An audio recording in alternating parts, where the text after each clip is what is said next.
संतोषी माता की जय। भक्तों, आज हम सुनेंगे शुक्रवार के दिन संतोषी माता की संपूर्ण व्रत कथा। तो भक्तों, इस कथा को अंत तक श्रवण करें। इसके श्रवण करने मात्र से ही सुख सौभाग्य बना रहता और घर में अन्न धन की वृद्धि होती है। भक्तों, बहुत ही श्रद्धा और प्रसन्नचित्त मन से इस व्रत कथा का आप अंत तक श्रवण करें। आप सभी पर संतोषी माता की कृपा सदैव बनी रहेगी। भक्तों, कथा शुरू करने से पहले कमेंट में संतोषी माता की जय अवश्य लिखें और हमारे चैनल को सब्सक्राइब भी जरूर कर लें।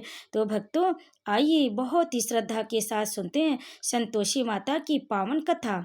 एक बुढ़िया थी, उसके 7 बेटे थे। 6 कमाने वाले थे जबकि एक निकम्मा था। बुढ़िया 6 बेटों की रसोई बनाती, भोजन कराती और उनसे जो कुछ जूठन बचता वह 7वें को दे देती थी।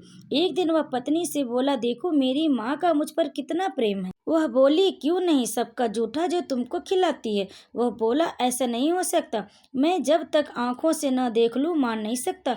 बहू हंसकर बोली, देख लोगे तब तो मानोगे।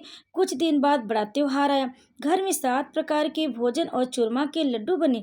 वह जांचने को सिर दुखने का बहाना कर पतला वस्त्र सिर पर ओढ़े रसोई घर में सो गया। वह कपड़े में से सब देखता रहा। 6 भाई भोजन करने आए। उसने देखा माँ ने उनके लिए सुंदर आसन बिछाए, नाना प्रकार की रसोई परोसी और आग्रह करके सबको जिमाती। वह देखता रहा। 6 भोजन करके उठे तब माँ ने उनकी जूठी थालियों में से लड्डुओं के टुकड़े उठाकर एक लड्डू बनाया। जूठन साफ कर बुढ़िया माँ ने उसे पुकारा, बेटा 6 भाई भोजन कर गए, अब तू ही बाकी है, उठ, कब तू खाएगा। वह कहने लगा, माँ मुझे भोजन नहीं करना, मैं अब परदेश जा रहा हूँ। माँ ने कहा, कल जाना हो तो आज ही चला जा। वह बोला, हाँ आज ही जा रहा हूँ। यह कहकर वह घर से निकल गया। चलते समय पत्नी की याद आ गई। वह गौशाला में कंडे थाप रही थी। वहां जाकर बोला, हम जावे परदेश को आवेंगे कुछ काल, तुम रहियो संतोष से धर्म आपनो पाल। जाओ पिया आनंद से हमारो सोच हटाए, राम भरोसे हम रहे ईश्वर तुम्हें सहाय। 2 निशानी आपन देख धरु में धीर, सुधमति हमारी बिसराइयो रखियो मन गंभीर। वह बोला, मेरे पास तो कुछ नहीं है, ये अंगूठी है सो ले लो और अपनी कुछ निशानी मुझे दो। वह बोली, मेरे पास क्या है, यह गोबर भरा हाथ है। यह कहकर उसकी पीठ पर गोबर के हाथ की थाप मार दी। वह चल दिया। चलते चलते दूर देश पहुंचा। वहां एक साहूकार की दुकान थी। वहां जाकर कहने लगा, भाई मुझे नौकरी पर रख लो। साहूकार को जरूरत थी, बोला, रह जा। लड़के ने पूछा, तनख्वाह क्या दोगे। साहूकार ने कहा, काम देख कर दाम मिलेंगे। साहूकार की नौकरी मिली। वह सुबह 7 बजे से 10 बजे तक नौकरी करने लगा। कुछ दिनों में दुकान का सारा लेन देन, हिसाब किताब, ग्राहकों को माल बेचना, सारा काम करने लगा। साहूकार के 7-8 नौकर थे। वे सब चक्कर खाने लगे। यह तो बहुत होशियार बन गया। सेठ ने भी काम देखा और 3 महीने में ही उसे आधे मुनाफे का हिस्सेदारी बना लिया। वह कुछ वर्ष में ही नामी सेठ बन गया और मालिक सारा कारोबार उस पर छोड़कर चला गया। इधर उसकी पत्नी को सास ससुर दुख देने लगे। सारी गृहस्थी का काम करा के उसे लकड़ी लेने जंगल में भेजते। इस बीच घर के आटे से जो भूसी निकलती उसकी रोटी बनाकर रख दी जाती और फोटे नारियल की नरेली में पानी। एक दिन वह लकड़ी लेने जा रही थी कि रास्ते में बहुत सी स्त्रियां संतोषी माता का व्रत करती दिखाई दी। वह वहां खड़ी होकर कथा सुनने लगी और पूछा, बहन तुम किस देवता का व्रत करती हो और उसके करने से क्या फल मिलता है। यदि तुम इस व्रत का विधान मुझे समझा कर कहोगे तो मैं तुम्हारा बड़ा एहसान मानूंगी। तब उनमें से एक स्त्री बोली, सुनो, यह संतोषी माता का व्रत है। इसके करने से निर्धनता दरिद्रता का नाश होता है और जो कुछ मन में कामना हो सब संतोषी माता की कृपा से पूरी होती है। तब उसने उससे व्रत की विधि पूछी। वह भक्तिन स्त्री बोली, 1.25 आने का गुड़ चना लेना, इच्छा हो तो 5.25 आने का लेना या 1.25 रुपये का भी सहूलियत के अनुसार लेना। बिना परेशानी और श्रद्धा व प्रेम से जितना भी बन पड़े सवाया लेना। प्रत्येक शुक्रवार को निराहार रहकर कथा सुनना, इसके बीच में क्रम टूटे नहीं, लगातार नियम का पालन करना। सुनने वाला कोई न मिले तो घी का दीपक जला उसके आगे जल के पात्र को सामने रख कथा कहना। जब कार्य सिद्ध न हो, नियम का पालन करना और कार्य सिद्ध हो जाने पर ही व्रत का उद्यापन करना। 3 मास में माता पूरा फल प्रदान करती है। यदि किसी के ग्रह खोटे भी हों तो माता वर्ष भर में कार्य सिद्ध करती है।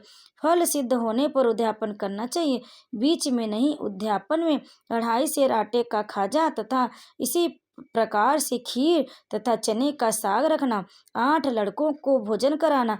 जहाँ तक मिले देवर जेठ भाई बंधु के हों, न मिले तो रिश्तेदारों और पड़ोसियों को बुलाना, उन्हें भोजन करा यथाशक्ति दक्षिणा दे। माता का नियम पूरा करना। उस दिन घर में खटाई न खाना। यह सुन बुढ़िया के लड़के की बहू चल दी। रास्ते में लकड़ी के बोझ को बेच दिया और उन पैसों से गुड़ चना ले माता के व्रत की तैयारी कर आगे चली और सामने मंदिर देखकर पूछने लगी, यह मंदिर किसका है? सब कहने लगे, संतोषी माता का मंदिर है। यह सुनकर माता के मंदिर में जाकर चरणों में लौटने लगी। दीन हो विनती करने लगी, माँ मैं निपट अज्ञानी हूँ, व्रत के कुछ भी नियम नहीं जानती, मैं दुखी हूँ।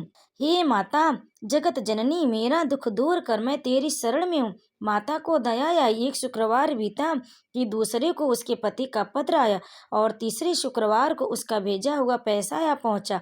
यह देख जेठ जेठानी मुँह सिकोड़ने लगे, लड़के ताने देने लगे। काकी के पास पत्र आने लगे, रुपया आने लगा, अब तो काकी की खातिर बढ़ेगी। तब बेचारी सरलता से कहती, भैया कागज आवे रुपया आवे तो हम सबके लिए अच्छा है। ऐसा कहकर आंखों में आंसू भरकर संतोषी माता के मंदिर में मातेश्वरी के चरणों में गिरकर रोने लगी। माँ मैंने तुमसे पैसा कब मांगा? मुझे पैसे से क्या काम है? मुझे तो अपने सुहाग से काम है। मैं तो अपने स्वामी के दर्शन मांगती हूँ। तब माता ने प्रसन्न होकर कहा, जा बेटी तेरा स्वामी आएगा। यह सुनकर खुशी से बावली होकर घर में जा काम करने लगी। अब संतोषी माँ विचार करने लगी, इस भोली पुत्री को मैंने कह तो दिया कि तेरा पति आएगा, लेकिन कैसे? वह तो इसे स्वप्न में भी याद नहीं करता। उसे याद दिलाने मुझे ही जाना पड़ेगा। इस तरह माता जी एक बुढ़िया उस बुढ़िया के बेटे के पास जा स्वप्न में प्रकट हो कहने लगी, साहूकार के बेटे सो रहा है या जागता है? वह कहने लगा, माता सोता भी नहीं जागता भी नहीं, कहूँ क्या आज्ञा? माँ कहने लगी, तेरे घर बार कुछ है या नहीं? वह बोला, मेरे पास सब कुछ है, माँ बाप है, बहू है, क्या कमी है? माँ बोली, भोले पुत्र तेरी बहू घोर कष्ट उठा रही है, तेरे माँ बाप उसे परेशानी दे रहे हैं, वह तेरे लिए तरस रही है, तू उसकी सुध ले। वह बोला, हाँ माता जी यह तो मालूम है, परंतु जाऊं तो कैसे?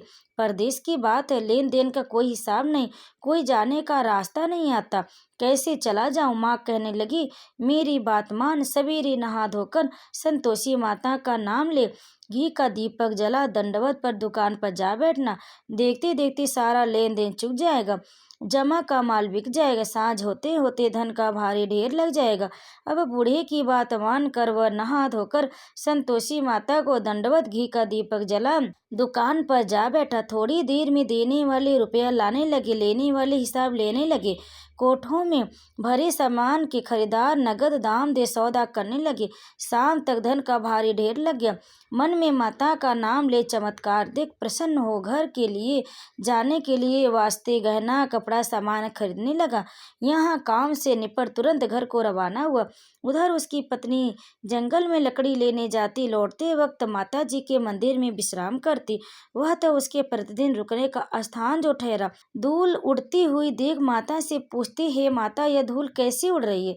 माता कहती, हे पुत्री तेरा पति आ रहा है, अब तू ऐसा कर, लकड़ियों के 3 बोझ बना, एक नदी के किनारे रख, दूसरा मेरे मंदिर पर, तीसरा अपने सिर पर। तेरे पति को लकड़ियों का गट्ठर देख मोह पैदा होगा, वह यहाँ रुकेगा, नाश्ता बना खा पीकर माँ से मिलने जाएगा।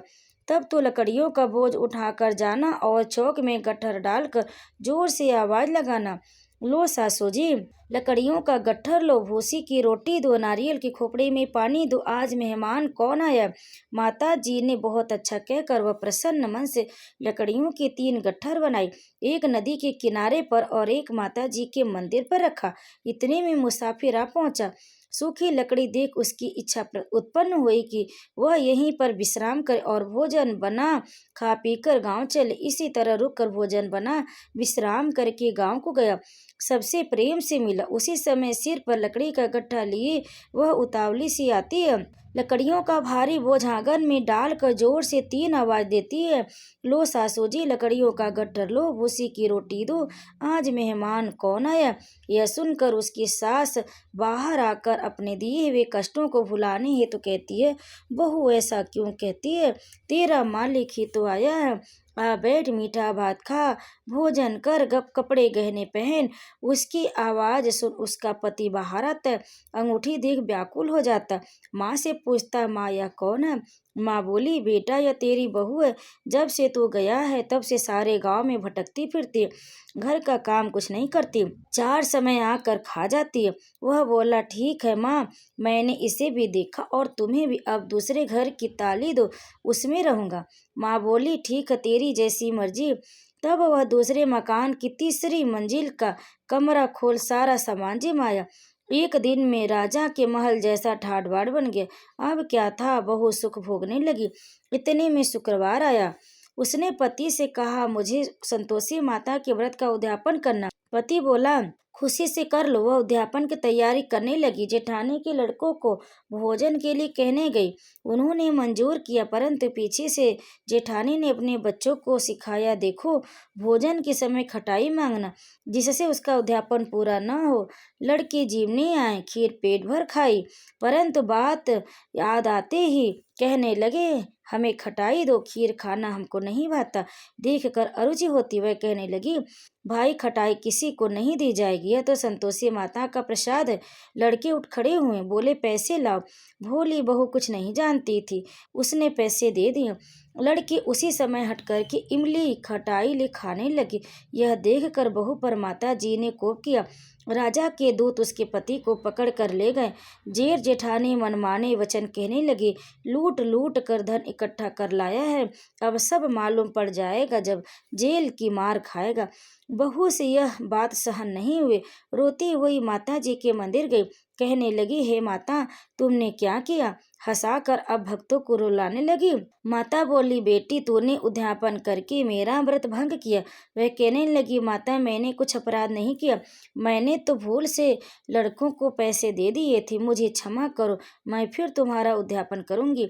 माँ बोली, अब भूल मत करना। वह कहती, अब भूल नहीं होगी, अब बतलाओ वे कैसे आवेंगे। माँ बोली, जा पुत्री, तेरा पति तुझे रास्ते में आता मिलेगा। वह निकली, राह में पति आता मिला। वह पूछी, कहाँ गए थे। वह कहने लगा, इतना धन जो कमाया है उसका टैक्स राजा ने मांगा था, वह भरने गया था। वह प्रसन्न हो बोली, भला हुआ, अब घर चलो। कुछ दिन बाद फिर शुक्रवार आया। वह बोली, मुझे फिर माता का उद्यापन करना है। पति ने कहा, करो।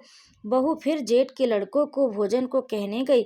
जेठानी ने 1-2 बातें सुनाई और सब लड़कों को सिखाने लगी, तुम सब लोग पहले ही खटाई मांगना। लड़के भोजन से पहले कहने लगे, हमें खीर खानी नहीं भाती, हमारा जी बिगड़ता है, कुछ खटाई खाने को दो। वह बोली, खटाई किसी को नहीं मिलेगी, खाना हो तो खाओ। वह ब्राह्मण के लड़के लाकर भोजन कराने लगी। यथाशक्ति दक्षिणा की जगह एक एक फल उन्हें दिया। संतोषी माता प्रसन्न हो गई।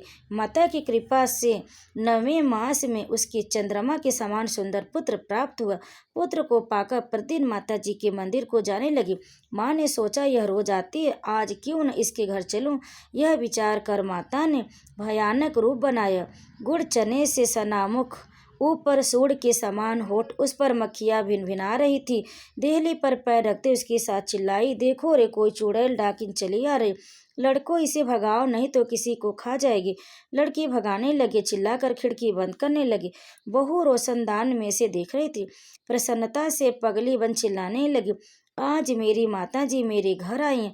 वह बच्चे को दूध पीने से हटाती है। इतने में सास का क्रोध फूट पड़ा। वह बोली, क्या उतावली हुई है जो बच्चे को पटक दिया। इतनी में माँ के प्रताप से लड़के ही लड़के नजर आने लगे। वह बोली, माँ मैं जिनका व्रत करती हूँ यह संतोषी माता, सबने माता जी के चरण पकड़ लिए और विनती कर कहने लगे, हे माता, हम मूर्ख हैं, अज्ञानी हैं, तुम्हारे व्रत की विधि हम नहीं जानते। व्रत भंग कर हमने बड़ा अपराध किया। जगत माता, आप हमारा अपराध क्षमा करो। इस प्रकार माता प्रसन्न हुई। बहू को प्रसन्न हो जैसा फल दिया वैसे माता सबको देना। जो यह कथा पढ़े उसका मनोरथ पूर्ण करना। तो प्रेम से बोलिए संतोषी माता की जय। भक्तों, कथा को अंत तक सुनने के लिए आप सभी का बहुत बहुत धन्यवाद।